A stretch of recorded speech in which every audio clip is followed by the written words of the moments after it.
നൈജീരിയയിലെ Onitsha അതിരൂപതയിൽപ്പെട്ട Congregation of Immaculate Heart of Mary Mother of Christ സന്യാസിനി സഭാംഗങ്ങളായ school പ്രിൻസിപ്പലിനെയും അധ്യാപികയെയും തട്ടിക്കൊണ്ടുപോയി.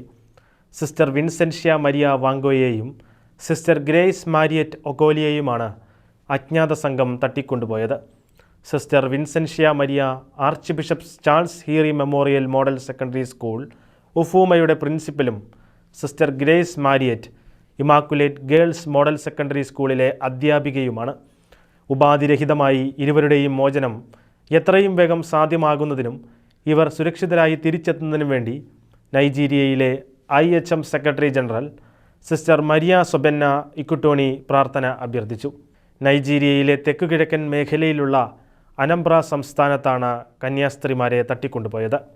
ഒഗ്ബോജിയിലെ വൊക്കേഷണൽ അസോസിയേഷൻ്റെ മീറ്റിംഗിൽ പങ്കെടുത്ത് മടങ്ങുന്ന വഴി ഉഫുമ റോഡിൽ വെച്ചാണ് ഇവരെ തട്ടിക്കൊണ്ടുപോയതെന്ന് സിസ്റ്റർ മരിയ പറഞ്ഞു.